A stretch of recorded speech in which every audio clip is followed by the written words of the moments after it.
And the thing is, I ain't even a black American. I'm an African, but here's the deal. I've been observing this shit for years.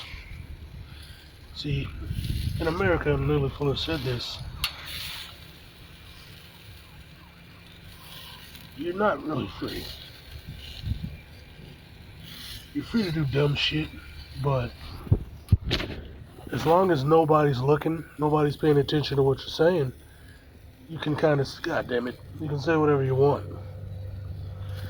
But as soon as you get traction, that's when the shit hits the fan, jacket dandies. That traction is what gets people put in caskets. And nobody was listening to Neely. Nobody's listening to Claude, even though that's what would save the black community. See, foundation, not even foundations, blacks in general are very fractured. Like I always say, with the reparations thing, it was foundational black Americans that tanked that shit. There are black Americans who lobby against it because they'd be out of a fucking job. Like Marcus Garvey said, damn near 100 years ago. See, you gotta understand that blacks have to be kept in their place to maintain a racial hierarchy. Like the situation with the Browns. Right now we got this bullshit, the fuck is it? This bullshit deportation nonsense. They do this every goddamn couple of years. They did it under Bush. They did it under Obama. I kept bringing up how Obama deported more non-white immigrants than any other president. He deported more non-white immigrants than any other president. They came right back. Right back. These corporations make billions in remittance fees. They make billions in calling card fees. They make billions using cheap labor. They love to use them instead of black Americans on these work sites because they just don't want to give you jobs. And so please believe, like right now, they're having a huge hiring shortage. But they're not hiring black Americans. They're just not. They're just not hiring them. And so a lot of these young jacket dandies are caught out there with their goddamn pants around their ankles, wondering what the fuck's going on. Because they don't want to face the truth. See, if it was the Browns who were going to get reparations in California, like I said before, every other state would be writing letters.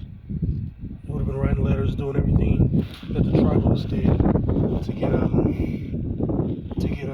American support for AIPAC and the Israelis. They would have did the same thing.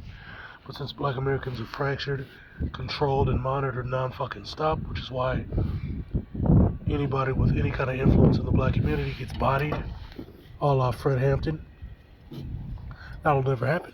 That's why you're never going to get reparations. That's one of the many reasons you'll never get reparations. Because they watch everything you do. And they keep an eye on young black talent, young black influential people, because they never want to see another Black Panther Party. They never want to see another Black Liberation Party. They never want to see this shit ever again. You notice they act like the Civil Rights Act and the Civil Rights Movement after they hijacked it was some sort of great thing, but really it was just to integrate you the same way they integrated white women into society, to have another income pour into the white supremacist oligarch system. But they didn't do it until they completely broke down your own independent black society, so that you were completely dependent on the kindness of monsters. You're dependent on the white race for everything. There's no black grocery stores. There are no more black bus companies. Martin Luther King used to come in and hijack a lot of these movements to kill the real purpose. Like the boycott of the bus company in Montgomery was to buy the bus company. He jumped in front of that. The March on Washington, he hijacked that to keep the real purpose from it, to maintain a culture war instead of a class and race war. And when I say race war, I'm talking about real black rights, real black economics. That's what I'm talking about. That's what it was all about, and that's what he stopped. And that's why I hate his guts. And he's going, no, he didn't know. He's not about that, man. He really just no. That's what that bitch nigga was doing, and he was doing that on purpose. And then they martyred him. Why did they martyr him? Well, it's simple. After they martyred him, they could trot his corpse out whenever they need to push whatever agenda they need until the black American, to get them to do what they want. And these are all facts. Because look at what's happening, bitch.